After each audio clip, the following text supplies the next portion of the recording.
Bismillah, alhamdulillah, wassalatu wassalamu ala rasulillah. Patepang deui dinten ieu dinten Rebo kaping 1 April 2026. Masih dina surat Al-Anbiya ayat ke 83.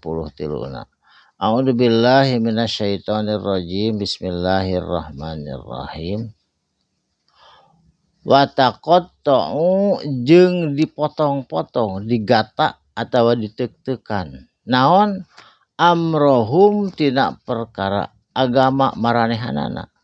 Jadi ditek-tekan loba agama teh ayeuna mah. Aya Nasrani, aya Yahudi, aya Hindu, aya Buddha, aya Konghucu.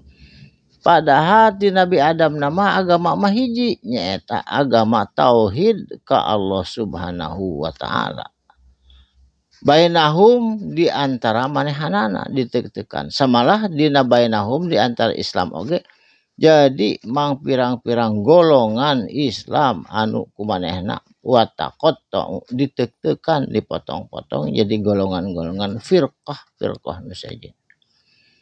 Kullun maka tiap-tiap firqah, tiap-tiap golongan ilaina ka kami wungkul saur Allah, baik itu agama anu salah, anu soleh, anu leres jeung anu lepat, agamana rajiun ka Allah wungkul bakal dikembalikan, dihisab tina pada melanana. Saterasna pamaya ma mangka sahabajan jalmana ya'mal anu migawe minas solihati tina pagawean soleh, tina amal soleh, wahwa jeung ari itu jalma mukminu iman ka Allah jeung iman ka Rasulullah. Pala kufrona jeung moal disia-siakeun jeung moal diingkari, moal dibatalkeun naon lisaihi kana usahana itu jalma. Jalmi anu soleh, jalmi anu berbuat baik bari iman. Tah eta anu bakal diperhatangkeun ku Allah dihitung kasayanana. Tapi upami berbuat baik teu iman mah deui teu matak jadi ganjaran. Wa inna sanyana ngan kami wungkul lahu kana itu pagawean katibuna anu nyatet, anu mencatat, ngalangkungan malaikat pencatat amal perbuatan manusia parentah Allah Subhanahu wa taala sadayana oge dicatet moal aya anu disia-siakeun. Saterasna haramun diharamkeun jeung diharamkeun naon mustahil atawa teu mungkin alal qaryati kana saban-saban negeri ahlakna anu geus dibinasakeun ku kami saur Allah ha ka itu negeri.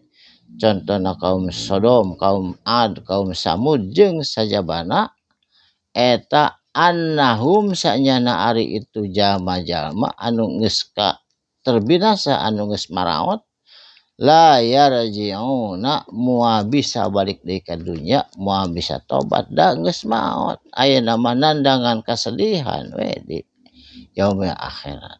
Jadi meungpeungkeun di dunya kudu buru-buru tobat. Sabab waktuna tobat mah di dunya. Sabagus-bagusna penyesalan keur di dunya, engke mah teu aya penyesalan di akhirat. Sedih we nu aya. Saterasna hatta sehingga ida di mana-mana futihat dibukakeun naon ya juju wa majuju, ya jeung majuj teh eta teh makhluk Allah nu ngaruksak. Ayana di mana di benteng di Cina di anu kapungkur di daerah Kiswaya anu kapungkur di bangunanna ku Zulkarnain ku tina besi tah engke mah dibuka. Wahum jeung ari itu Ya'juj jeung Ma'juj min kulli hadabin tina saban-saban tempat anu luhur yang siluna morosot turun ka handap ngaraksak kasaban-saban lemur negeri di dunia ieu. Jiga cai nu mengalir we ti luhur gunung langsung ngaraksak ka ieu dunia sehingga terjadilah kiamat engke waktosna insyaallah. Saterasna Waqtaroba jeung geus deukeut naon wa'dul haqqu janji Allah anu hak anu bener. Naon janji Allah teh kiamah ya Ya'juj yaumul akhirat jeung sajamana. Fa iza mangka di mana-mana hiya ari itu jalma-jalma kafir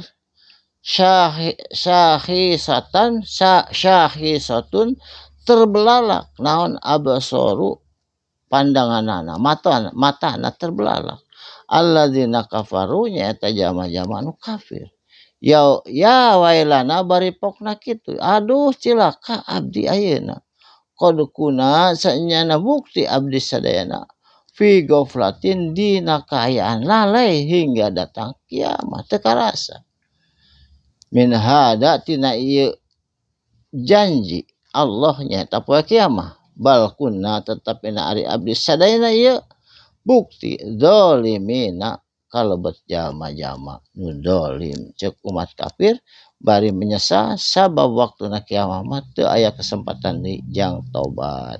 Barakallahu li wa lakum mugi aya mangfaatna insyaallah patepang di dinten enjing kalawan waktos anu sami. Shadaqallahul adzim. Wassalamualaikum warahmatullahi wabarakatuh.